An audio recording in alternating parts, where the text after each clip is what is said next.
This is the first Darwin Day being commemorated here at UT Tyler.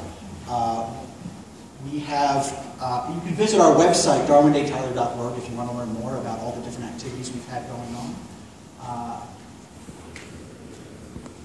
We have a lot of partners for this event. We've partnered with Tyler Junior College, as well as the Center for Earth and Space Science Education over there at TJC, the Discovery Science Place. We've had activities going on with the Ingenuity Center. We've got a teacher's workshop coming up tomorrow. So if we have any aspiring science teachers in the audience, this workshop will be a great thing for you. If we have any current teachers in the audience and you come to the teacher's workshop tomorrow, you can get continuing education credits for that. So you can visit the website if you want to register at the last minute for that. So you're still welcome to join us even at the last minute. I'd like to take a minute here to acknowledge my co-organizers, Dr. Betsy Ott and Dr. Tom Putin at Tyler Junior College. They've done Darwin Days at Tyler Junior College in the past, and it's been great working with them and all of the folks over at Tyler Junior College. Also, I wanted to acknowledge Dr. Michael Odell. He wears a lot of hats here at UT Tyler. One of his positions is as the running the Ingenuity Center here at UT Tyler, and they've been really helpful with us, giving us an event at the Discovery Science Place geared towards children this past Saturday, as well as helping us organize the Teachers Workshop tomorrow. Also, Christopher Razier, also with the Ingenuity Center. He is the director of the Discovery Science Place, and he's also involved in the teacher workshop that we're doing tomorrow. And also many other participants that I just wanted to list here real quick. Undergraduates, graduate students, many more volunteers who've helped make this event possible. Let me take a minute here and tell you all about Darwin Day. There are hundreds of Darwin Day celebrations commemorated on or around this date, all around the world, every year. Darwin Days started, well, they've been performed sporadically since Charles Darwin's death in 1882, but they started being commemorated on a regular annual basis in the mid-90s. This year, actually, the governor of the state of Delaware officially declared today Darwin Day.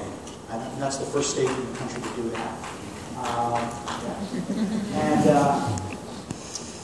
One of the organizers of Darwin Day as an annual event, rather than just a sporadically celebrated event, was the keynote lecturer that I'm introducing to you today, Dr. Massimo Pigliucci. Dr. Pigliucci, by the way, was my PhD thesis advisor. And the reason that we do these Darwin Day events is to explain to people how important evolution is to the study of biology.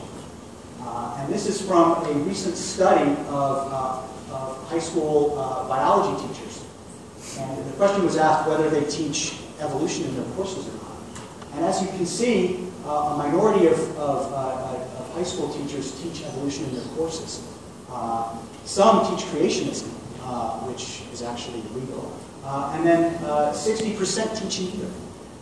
So for the majority of high school students in this country in public schools, they're not being exposed to evolution. And that's way out of proportion to how important evolution is to understanding biology. And that's not just because understanding evolution helps us understand the natural world. It's also important because evolutionary biology has real practical implications, both for agriculture, for DNA forensics, for epidemiology. There's a lot of real-world implications for evolutionary biology where it's important for us to understand it. So that's one of the big motivators for getting these events started and why we still do them today. So Dr. Pigliucci, as I mentioned, he was my thesis advisor. He was one of the starters of an actual annual Darwin Day event back at the University of Tennessee. He's now the K.D. Irani Professor of Philosophy at City College of New York. He's the editor-in-chief of philosophy of the journal Philosophy and Theory and Biology. He's also one of the co-hosts of a popular podcast that some of you might be familiar with called Rationally Speaking, a weekly podcast. And he operates an online magazine called Scientia Salon, and it's about fostering crosstalk between academia and non-specialists in particular topics. So you might be wondering, and Dr. Pigliucci has several books available on conceptual issues in biology from a philosophical point of view. Now you might be wondering how it is that I'm a assistant professor of biology here at UT Tyler, how it is that I came to be advised by a philosopher. And actually, this doctor term here should be cubed, because Dr. Pigliucci actually has 3 PhDs. He received his bachelor's in biology from the University of Rome, and then he did his doctorate in genetics at the University of Ferrara in Italy. Then he came to the US and did a PhD in botany at the University of Connecticut. And when I started in his lab at the University of Tennessee as a first-year PhD student, Massimo was also a first-year PhD student in philosophy of science, in addition to being my scientific advisor. So he's also a evolutionary geneticist as well as a philosopher of science. And his specialty is in genotype by environment interactions, which is nature versus nurture, as well as the study of phenotypic integration, which is how different traits within an organism interact with one another in plants. And he has several professional technical science books in addition to his philosophy publications. I couldn't find a picture of it on the web, but he also has a book on astronomy, a children's book on astronomy that was written in Italian. So he's a very prolific writer, and I think I'm really glad to see him again, and it's really great to have him here. And without further ado, I present to you Dr. Pigliucci.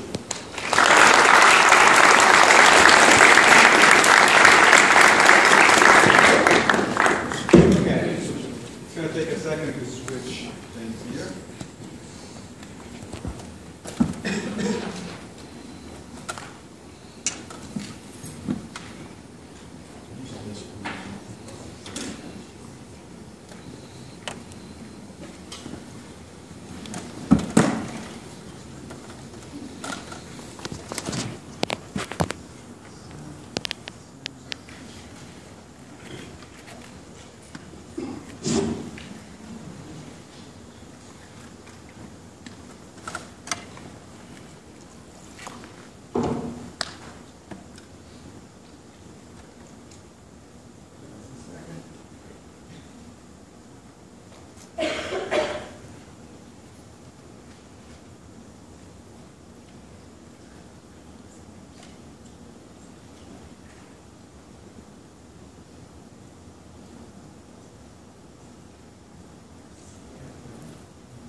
So thanks for the very nice introduction. Josh, you kept going a little bit more. We didn't have time to actually have a talk tonight. Thanks for inviting me here. I haven't been to Texas since when I interviewed at UT Austin, actually. This might have been in 2003, so sometime. I was about to come back.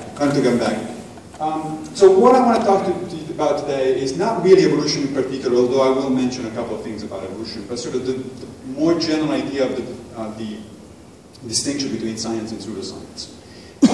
Why is it important? How people think about it? Why people think about it? And then, of course, the distinction between evolution and alternative notions of the origin of human beings falls in that general discourse. So the first slide shows you there a cartoon. The guy says he's a little worried about the resume of this doctor there. It says, I was just checking your records, Klinzevik, and you have a PhD in pseudoscience, which is presumably not a good idea or not good qualification for most universities, although you'd be surprised. There actually are universities who do hire people who manifestly work in pseudoscience. So before we get started, let me just clarify my opinion about a number of things that may or may not come up later in the talk, so I'm just going to get it out of the way. And that is, because they are part of this general discussion that is going on in the United States about certain notions, and in particular about the distinction between what the American public thinks of certain topics and what the scientific community thinks of certain topics. There is a major disconnect between the two. There was an article very recently, last week, that examined in detail this. So this is really recent data. You'll see in the table coming up here, the issue on the left, what the American public thinks about it, and what the competent scientific community thinks about it. So, is evolution a natural process? Only 32% of Americans think that it is. More than 95% of the scientists who are competent to judge think that it is. Are humans, did humans evolve from other animals? About 60% of the American public think that they did. More than 95% of the competent scientists do. Is the Earth billions of years old? 66% of people think that it is. 95% or more of the scientists think that it is. Climate change is caused by human beings. Only 51% of Americans agree, or more than 95% of the competent. You can see that there is a trend there, on the right especially. But do vaccines cause autism? No. 70% of the public agrees. 95% of the aspect. This is troubling. It's troubling as an educator, it's troubling as a scientist. It ought to be troubling as a member of the public, because it means that there's a major disconnect between the consensus of the scientific community, or actually of a series of scientific communities, because these are different scientific communities, and a number of issues that are actually important. They're either important because they're fundamental to the understanding of a particular science, like evolution or the age of the Earth, or they're actually important because they affect public welfare, like the issue of vaccines and autism. The United States is rather unusual from that perspective.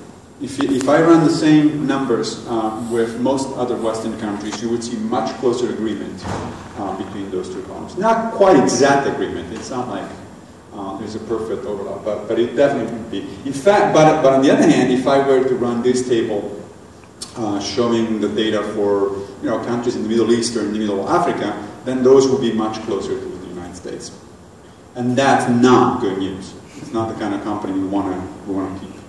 Okay, so that out of the way, let me zoom back out to the general issue. So, what is the problem exactly with pseudoscience?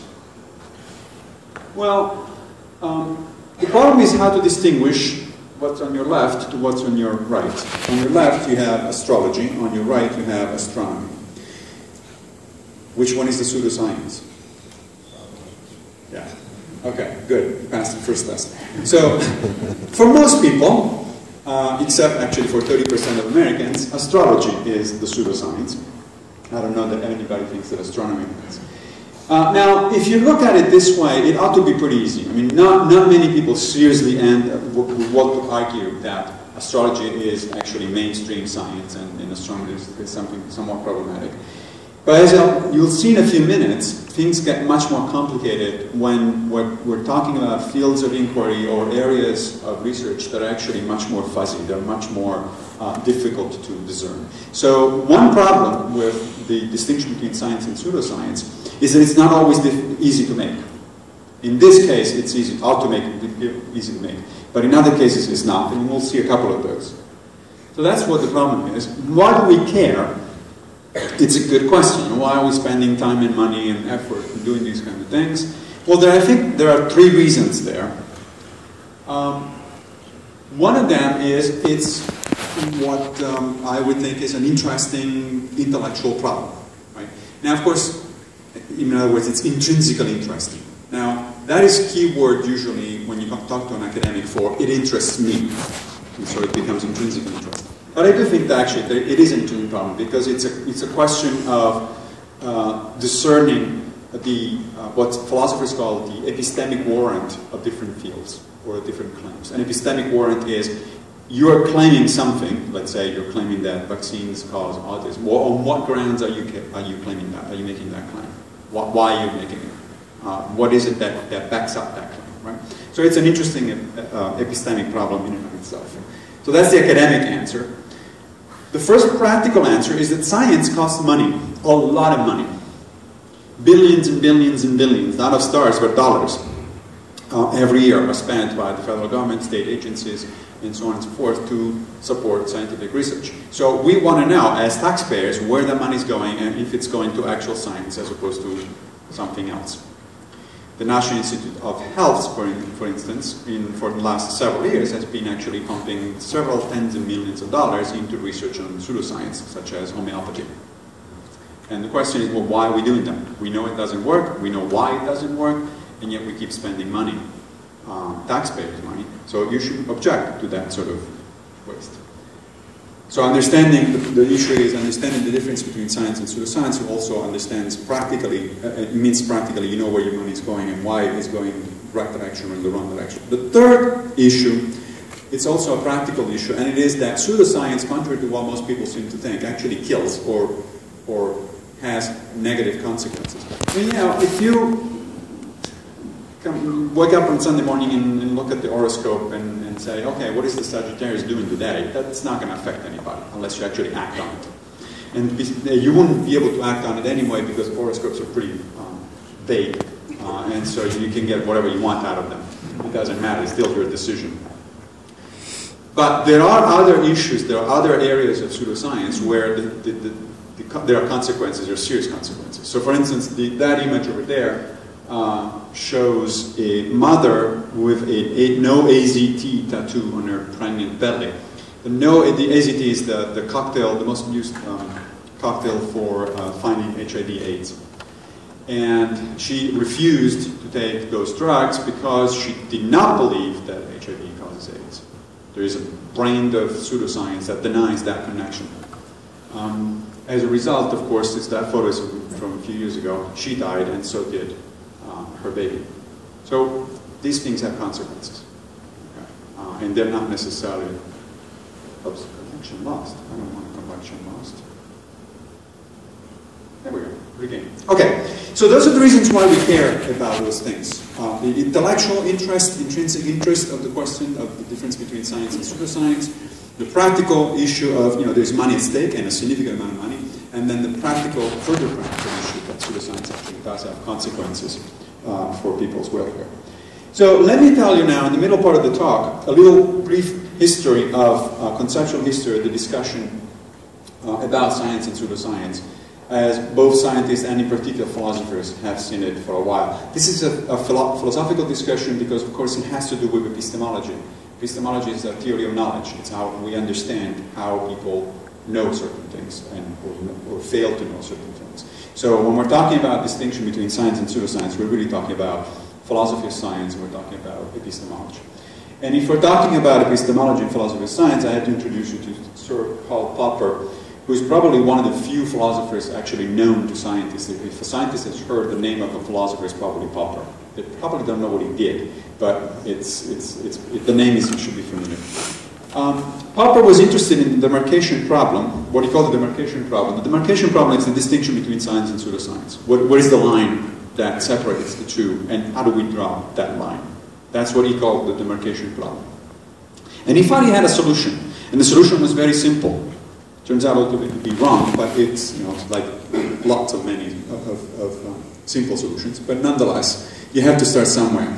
So he thought that science doesn't make progress by confirming hypotheses, which is what most people believe, including many scientists. But because the confirmatory evidence is too easy to find. If you have an idea in mind, you just look for the evidence that confirms that idea. This is called confirmation bias. It's well known in psychology. We all do it. And scientists are not immune from it, despite the fact that they might think that they are. But so if you have an idea in mind, you just go and select the data more or less unconsciously, or interpret the results more or less unconsciously in order to confirm your idea. So Popper thought that there are very good examples out there of situations like this, which he called pseudosciences. One is Marxist theories of history, and the other one is psychoanalysis. He actually talked to a number of psychoanalysts, and the pattern that he uncovered was such that basically any new client, any new case study in psychoanalysis was always interpreted as favorable to whatever theory the psychoanalyst held. One of the most famous cases is Freud, who wrote about this interaction that he had with one of his clients and patients, and the patient was definitely behaving in a way that was clearly not aligned to Freud's theory of the subconscious. And Freud's explanation for that was that this particular client had developed an antipathy for Freud, which led her to subconsciously behave in a way to undermine his theory, which of course is predicted by his theory. If you put it that way, then there is no data that could possibly disconfirm your theory. Your theory is compatible with every possible bit of information. If that's the case, you're not doing science, according to Popper. You're doing something more like pseudoscience. Progress, Popper thought, on the other hand, is achieved in science by rejecting, the term that he used was falsifying, rejecting hypotheses that have failed empirical tests while keeping the others alive to fight another day. So he saw science, progress in science, as a continuous fight between different hypotheses, and occasionally an hypothesis head would be chopped off by new data coming in. And the hypothesis would be dead on the ground, bleeding, and that would be the end of it, and then you move to the next one. So you never know the truth. What you do know is that the untruth. You know things that are not true, and you're living behind. And then the ones that you currently are still at play, you say, well, now I'm working with those things. I'm playing with those things until another one is going to die. And he had a very good example that had just come up a few years earlier. This was the spectacular confirmation of the general theory of relativity. Einstein had proposed the theory in 1915. In 1919, there was an eclipse, a total eclipse of the sun, where scientists were able to actually confirm, well, to go out there and see if they could confirm a major prediction of the theory. One of the major predictions of the theory is that gravitational bodies, especially with large mass, bend light. So gravity bends light. If that's the case, then if there is a total eclipse of the sun, the stars that are coming in and out from behind the sun should be visible before or after a little bit earlier or later than they would be if light went in straight. So if light goes straight, you see the star emerging at a particular point in time. But if you can actually peek around the sun because light bends a little bit, you will be able to see the star emerging a fraction of a minute earlier. The prediction was very precise. Einstein had done the calculations. A bunch of astronomers throughout the world took the photographs. They did the calculation, and sure enough, Einstein was right, exactly right. The prediction was exactly right. Does that mean that the general theory of relativity is true? No. According to Popper, what's the case is that it survived a spectacular potential for falsification. It survived to fight another day. This was good enough for the astronomers and for the physicists. Einstein became a celebrity overnight. The following day, it was on the front page of all the newspapers. So Popper thought that the contrast between these two cases is what made very clear the distinction between science and pseudoscience. In one case, you have the psychoanalyst who, regardless of the data coming in, regardless of the information coming in, his theory is always going to survive. On the other hand, you have the physicist who actually says, well, no, if it turns out that the light doesn't bend that way, you're dead. You're done. Now, he thought that way he had solved the problem. He said, well, okay, so that's what the distinction is between science and pseudoscience.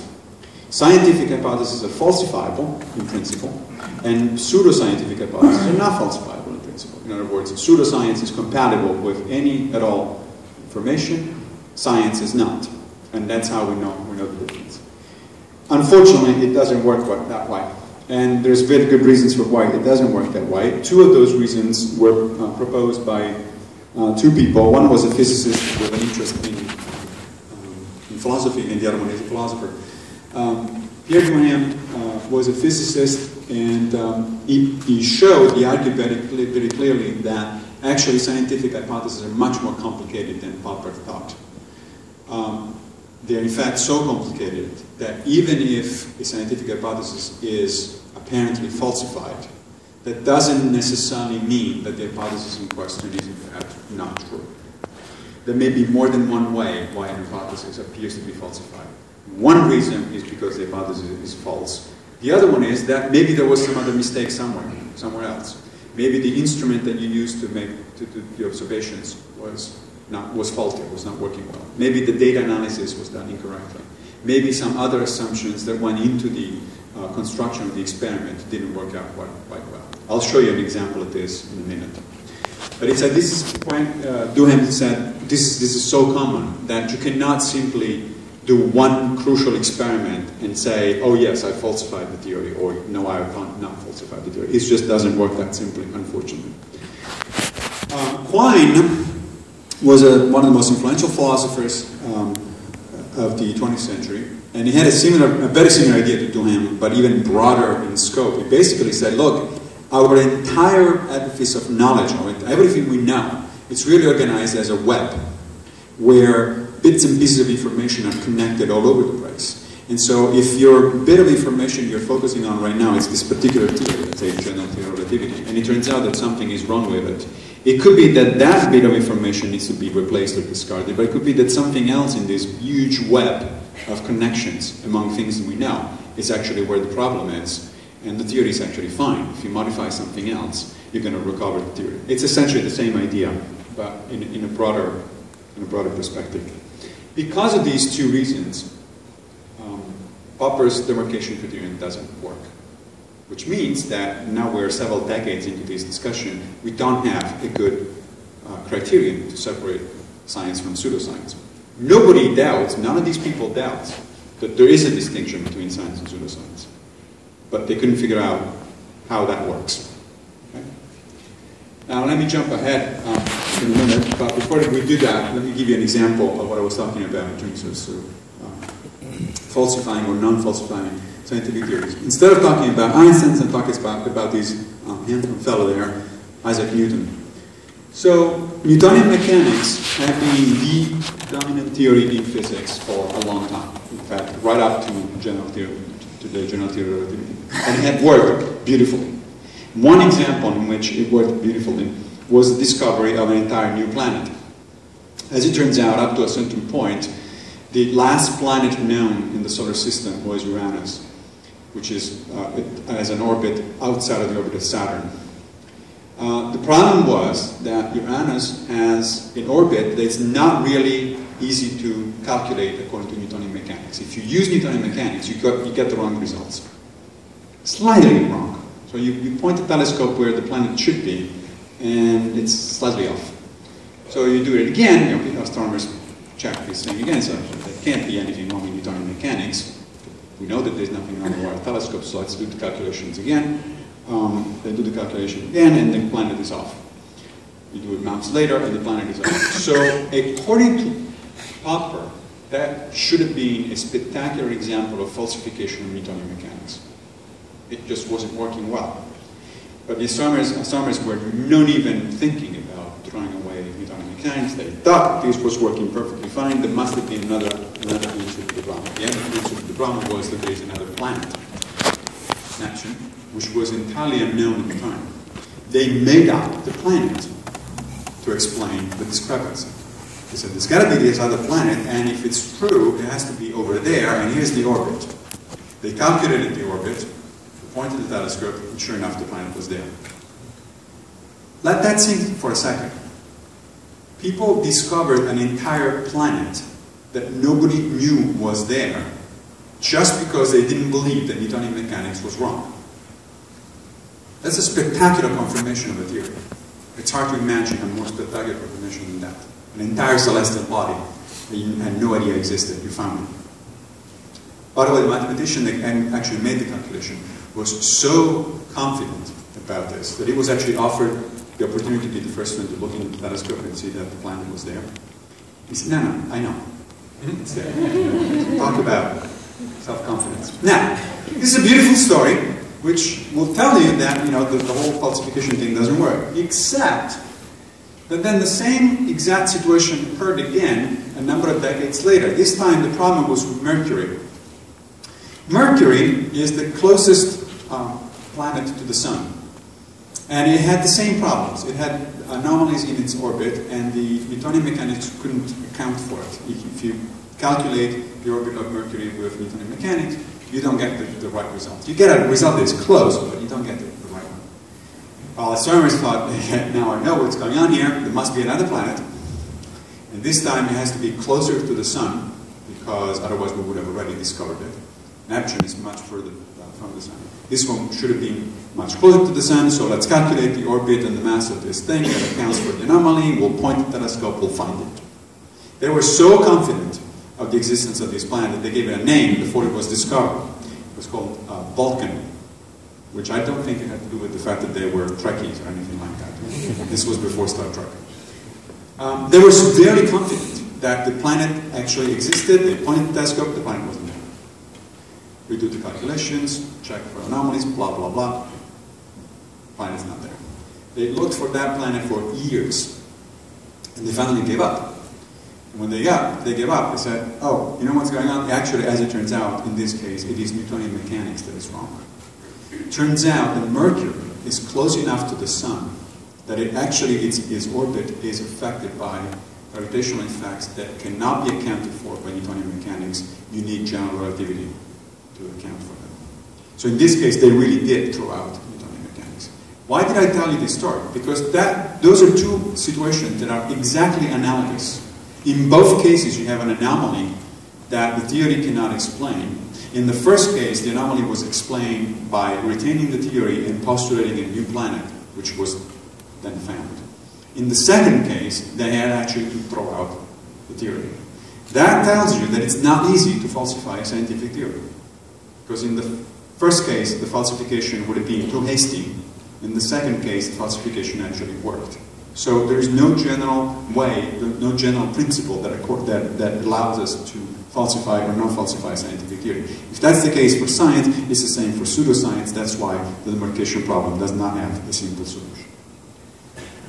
Now, let me jump a few decades ahead. And we get to this guy over here, Larry Loudon, who is an influential philosopher of science at the University of Pittsburgh. Where at some point, Loudon said, you know what, it's time to give up on this idea of demarcating science from pseudoscience. It's just a bad idea, it's a waste of time. And he arrived at it incidentally because at that time there was a very important court case about the teaching of creationism in Arkansas.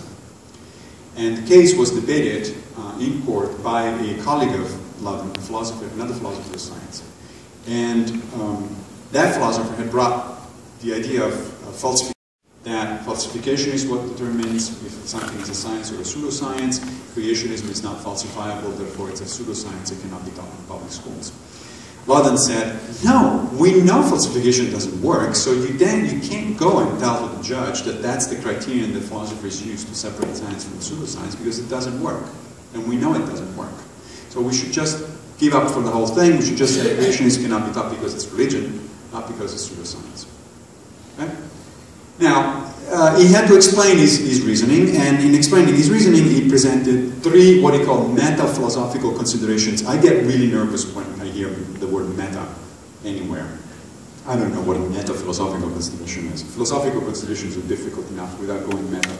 But I'll tell you what he was talking about, because it was three considerations, 3 points that he was raising to be a little more pedestrian about things. So, he asked 3 questions. First of all, how do we know that we got it right? If we want to make a distinction between science and pseudoscience, how do we know? What's the criterion for validating that distinction? How do we tell that we got it right? Fair question. Second, what set of necessary and sufficient conditions do we use to separate science from pseudoscience? Now, typically, formal definitions, if you're looking to define something formally, You're looking for a set of necessary and jointly sufficient conditions that identify that object as a member of a particular class. Let me give you a simple example. If I ask you, what is a triangle? You could come up with all sorts of different answers. It has a geometrical figure that has 3 sides, etc., etc. But in reality, you actually only need one criterion. All you need to say is that it is that geometrical figure, the sum of the internal angles of which is 180 degrees. That criterion is both necessary and sufficient for being a triangle. It is necessary, meaning that if a geometrical figure has to be a triangle, the internal sum of the angles has to be 180 degrees. It is sufficient because if you know that that's the case, that's all you need to know in order to figure out that that's a triangle. Okay? So he was asking here, well, what are the necessary and sufficient conditions for defining science? Or the necessary and sufficient conditions for defining pseudoscience? Again, fair question. Third, what judgments are implied by labeling a belief as scientific or pseudoscientific? You know, so once we go through this exercise, suppose that we do get a good definition of science and a good definition of pseudoscience. Suppose that we know that we got it right, and then what do we do with this? Why are we doing this thing to begin with? So these are the 3 questions that Loudon posed. His answers were skeptical, and I'm going to give them to you in a minute. And that's why he said, you know, it's time to give up with this whole thing. It's not a particularly useful exercise. It took another 20 plus years for some of us to come up with good answers to these 3 questions, and I'm going to show you those again in a minute. So, first question, how do we know if we got it right? According to Loudon, he says, well, what should happen is the philosophers should agree with whatever separation between science and pseudoscience the scientists themselves come up with. That is, if the philosopher thinks that he has a good idea about what science and what pseudoscience, and that idea happens to be different from what the scientists themselves say, too bad for the philosopher. Okay? That's the criterion how we know that we got it right. And I say that, hell with that. No, because, you know, broadly speaking, yes, you want some agreement. I mean, if you come up with a definition that says that astrology is a perfectly valid science, for instance, I think you've got trouble. You're in trouble. That's not good. But that's only broadly speaking. It doesn't mean that scientists, just because scientists do science, it doesn't mean that they know better about what constitutes a science. Because they don't typically think about that sort of stuff. They don't think about epistemology. They don't think about philosophy of science. They just do it. Okay? They use certain tools to do whatever job they do. They don't typically think at that level. So, no, I don't think that the agreement has to be exact. Let me show you what I mean by this. So, I mean that whatever criteria we come up to separate science from pseudoscience should give you something along those lines. So if you start at the top of that diagram there, you got very well-established science. You got particle physics, you got climate science, evolutionary biology, molecular biology. Whatever criteria you use to distinguish science from pseudoscience better tells you that those are in fact established sciences. Those are definitely solid sciences. Otherwise you got trouble. At the bottom of this, whatever criteria you come up with, it better tell you that intelligent design creationism, astrology, and HIV denialism are pseudosciences, because if it doesn't, then you got something seriously wrong going on there. But in the middle, there's a lot more room for discussion. Right? In the middle, you got 2 clusters there. One is called soft science, that includes economics, psychology, sociology, and other social sciences. The third cluster over there is labeled proto or quasi-science, and includes search for extraterrestrial intelligence, evolutionary psychology, and a couple of other things that I might talk about in a minute. Those are debatable. There's real legitimate discussion there, where they fall in this sort of continuum between science and pseudoscience. Okay? So I think that's the kind of answer that one should give to the first of Loudon's question. The second question was, what are these necessary and sufficient conditions? This is Loudon himself talking. He says, ideally, a demarcation criterion would specify a set of individually necessary and jointly sufficient conditions for deciding whether an activity or set of statements is scientific or unscientific. This is a long and convoluted way to tell you what I just told you a minute ago with the triangles. That's what he wants. Now, that's puzzling, because a number of years ago, in fact, a number of decades ago, that guy over there, Ludwig Wittgenstein, one of the most influential philosophers of the 20th century, and somebody who never wrote anything about science and pseudoscience, had actually come up with a very good reason for why, in most cases, we're simply not going to be able to come up with sharp definitions based on necessary and sufficient criteria. Wittgenstein pointed out that a lot of interesting concepts are just too fuzzy, they're just too complicated. They are not amenable to simple definitions. Let me give you an example. He called them family resemblance concepts. If I ask you what is a game, as in an activity that people play for fun and all that, and I ask you to sort of define what constitutes a game. So I'm asking you for a demarcation criterion between games and non-games. It sounds easy. But the more you think about it, the more it's actually difficult. Try it at home. It's a nice parlor game to do. So you can come up with things like, well, there is a winner. For instance, criterion, first criterion. Well, no, because games include solitaire, where there is no winner. It requires luck. Not all games require luck. And not only that, but certain things require luck, and they're not games. Are amusing? Well, sure, but some things are amusing, like a comedian, for instance, and they're not games. They require skills, yes, but lots of other things require skills. That's not specific of games. There's competition. Yes, but there's competition in a bunch of other things that are not games, and so on and so forth. No matter what criteria you pick, you will not be able to come up with a clear definition of what a game actually is, or what constitutes a game versus what constitutes a non-game. If you can't do it for something like games and non-games, you're not going to be able to do it for science and pseudoscience, because they're much more complex criteria. So over on the right side, you see a classification of games, where you have chess and Monopoly as board games, poker and old maid as card games, ball games, such as throwball and football, and sports like football and tennis. You can see that some of these overlap. Football is both a ball game and a sport. It's just not a simple, it's a question that appears very simple. It seems like we ought to be able to give it an answer, but in fact the answer is not quite that clear. Now, Wittgenstein said, that doesn't mean we don't understand what a game is. If I ask you, is chess a game, is Monopoly a game, is football a game, and so on, you'd probably be able to respond correctly. So we all know what games are, and we all know what things don't count as games. We just cannot articulate the criteria. And I suspect the same thing goes for science and pseudoscience.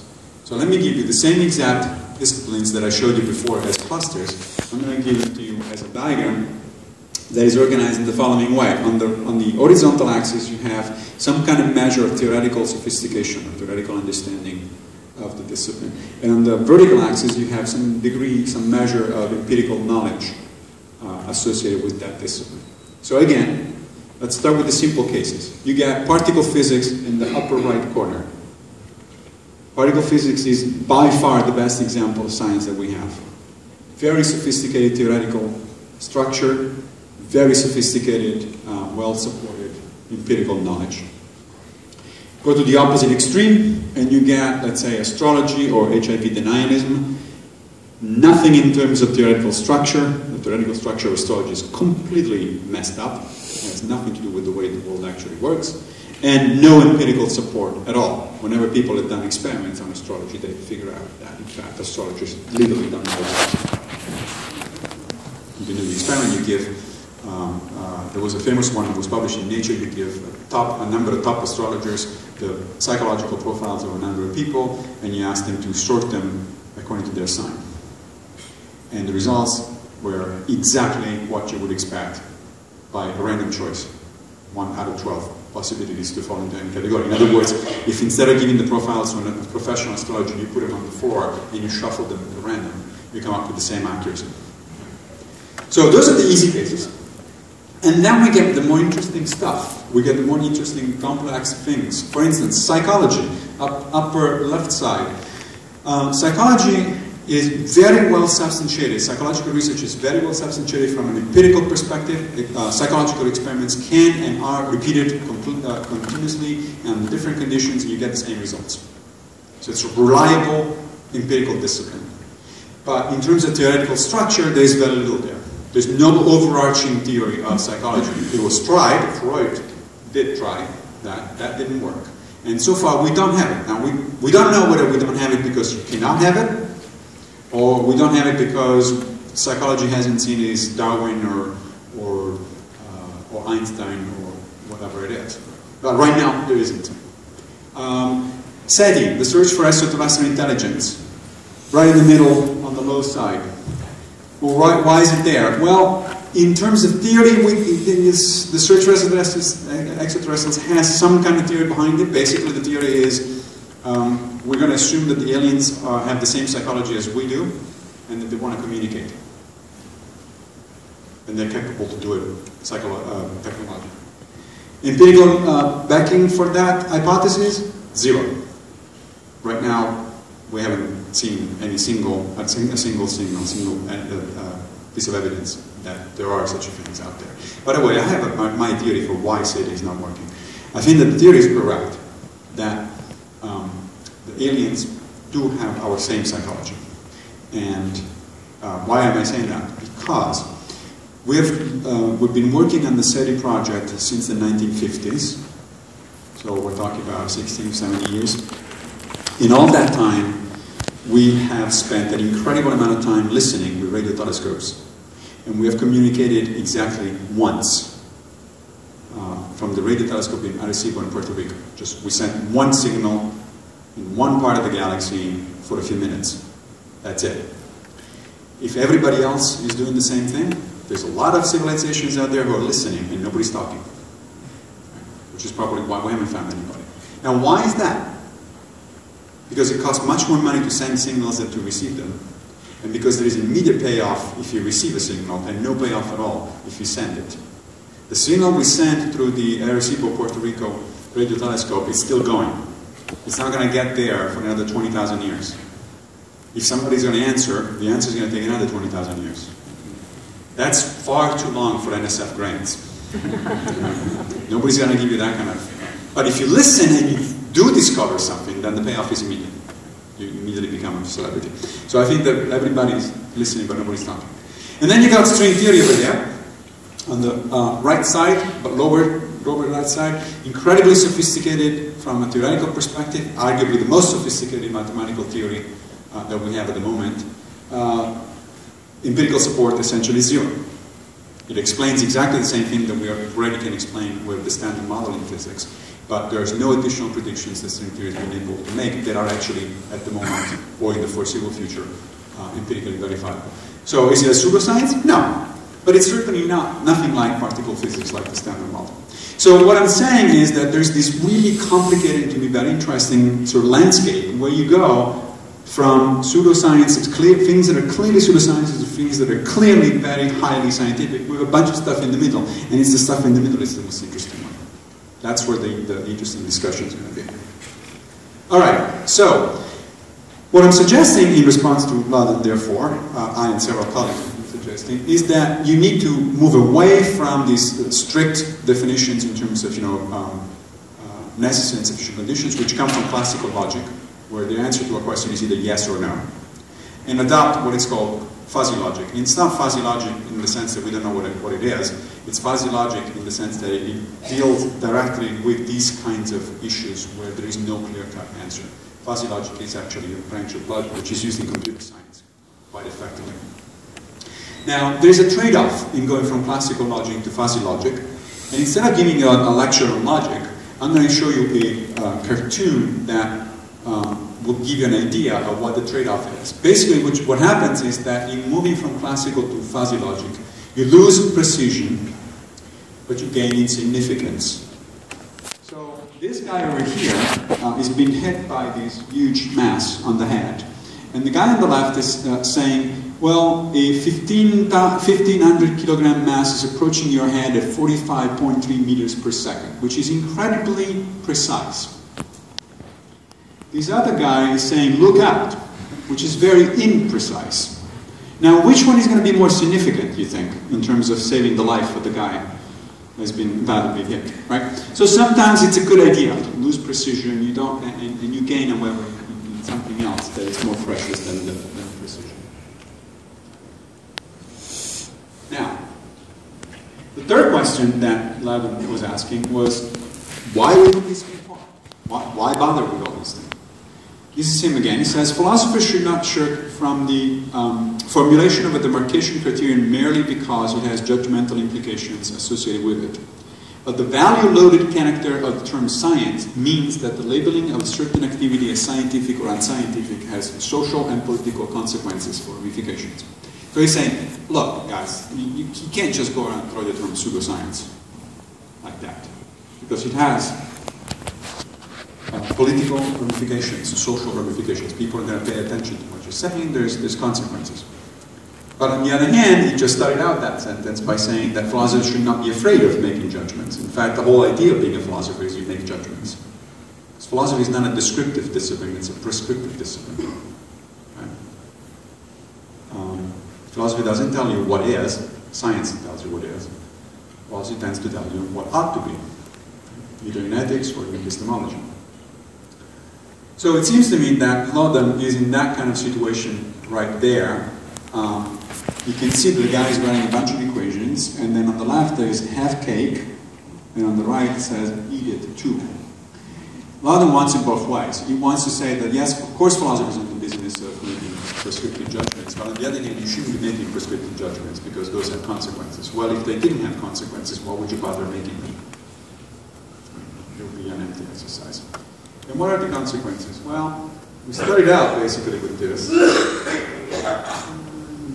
not getting there because this one got locked. Well, all right, we're going manual.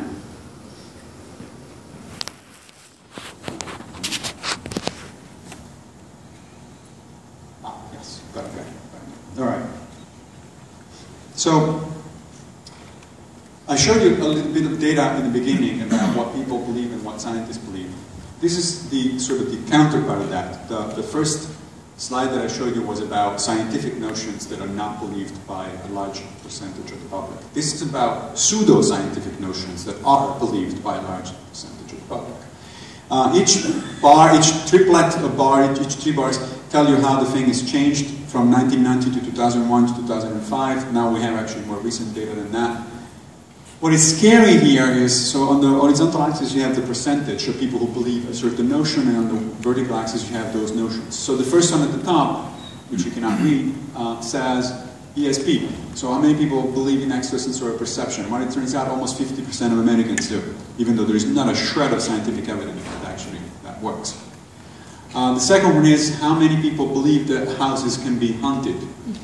And that's about 30%, 30 to 35%. Even though, of course, there is no reason to believe that there are ghosts.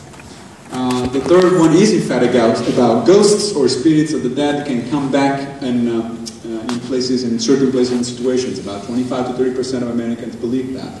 And you can go on and on and on. Like the third to the last is the existence of witches. Believe it or not, about 20% of Americans believe that there are witches out there. This is why we need prescriptive judgment about science and pseudoscience.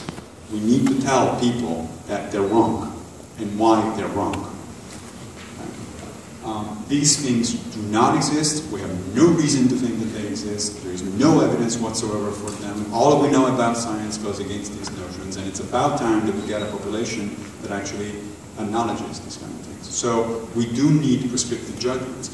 Calling these things pseudoscience is not a question of, well, how dare you calling it pseudoscience after all the judgment is still up in the air. It's not. There are no witches. And there are no ghosts. Okay. Now, back to creationism, because after all we're celebrating Darwin Day. All of this stuff actually has very practical applications. And one of the best examples took place in 2005 in Dover, Pennsylvania, where for the first time in this country, it wasn't just standard creationism that was being considered for teaching in high school, but actually the so-called theory of intelligent design, which is a more sophisticated version of creationism. And I use the word sophisticated in quotation marks. This was an interesting case because the judge who presided over it, Judge Jones III, was actually a very conservative judge appointed by the second President Bush. And so the creationists, the supporters of intelligent design, thought that they really had a good shot here. They said, well, this is rural Pennsylvania, the judge is conservative, he's been appointed by a president who has said that he sort of kind of thinks that there is the creationist is real. So this is the best chance they got. They failed abysmally. The decision that the judge ended out at the end was incredibly harsh. It's about a 45 pages decision. You can read it, you can download it easily. It was incredibly harsh. He completely rejected the arguments of the intelligent design proponents. And part of that was because of the testimony of two of my colleagues, Barbara Forrest and Robert Pennock, who are philosophers of science, both of them. And both of them specialized on the demarcation problem. Both of them basically explained to the judge what the demarcation problem is about, how does it work, and why is it that scientists and philosophers think that there is in fact a very serious distinction between science and pseudoscience, even though they cannot give very sharp criteria for making that distinction. And in fact, if you read the judge's decision, it reads part of the decision as a introductory text to philosophy of science. The judge understood the arguments and he redeployed those arguments essentially in his decision. Here's part of what he said. He says, ID, intelligent design, violates the centuries-old ground rules of science by invoking and permitting supernatural causation, which is never invoked or permitted in science. You don't see scientists say, by the way, the hypotheses that I've been testing in my laboratory are this, this, and that, and on top of this, it's possible that an intelligent designer did it. That latter never, ever appears in a scientific paper because it's not a viable option. Expert testimony reveals that since the scientific revolution of the 16th and 17th century, science has been limited to the search for natural causes to explain natural phenomena.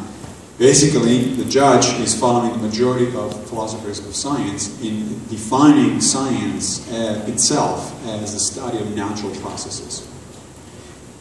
He's not saying that there is no such a thing as a supernatural. Nobody can say that. If somebody tells you that, they don't know what you're talking about. There is no way to say that we know for sure that there is no such thing as a supernatural. What he's saying is that the supernatural plays no role whatsoever in the workings of science. You cannot, as a scientist, say, oh, I don't know something, I don't know the answer to this question, therefore it must have been a supernatural intervention. No, you don't know the answer to this question, therefore you don't know the answer to this question. End of story. That's where you ended. Okay. You don't go any further because you have no idea, no reason to go. So this is a good example of a discussion that has been going on in philosophy of science for literally almost a century. Popper studied this thing in the early part of the 20th century. It has involved a number of scientists, a number of philosophers. It's one of the best examples that I have of where philosophers and scientists actually work together. There's been a lot of my colleagues recently in the sciences who have come out with pretty harsh words about philosophy, including, oh, let's see, was I going to name names? Sure. Lawrence Krauss, who is a cosmologist, Neil deGrasse Tyson, the host of the Cosmos series. And I called both of them to task and I said, you know, you guys literally, you're very nice people, very good physicists. You have no idea what you're talking about when it comes to philosophy of science. And it's too bad, because actually I think they're doing damage. This is one of the best examples of an area where philosophers and scientists really do come together. And what they produced over the decades is a better and better understanding of the demarcation problem, of the distinction between science and pseudoscience. So much so that it has actually had practical effects. The Dover decision was crucial, not only because now kids in Pennsylvania are not being taught intelligent design creationism, but because it set a precedent, even though it was a state-level decision, it set the precedent that is so good. The final judgment was so well articulated that there has not been any other serious challenge in the courts since 2005 on the teaching of intelligent design. This guy has basically put the matter to rest for a decade. This is a major accomplishment, and this was done by a sensible judge informed by the best philosophy of science that we have available. That's all I wanted to say, but if you want to know much more about the demarcation problem, you can just check the book. Thanks very much.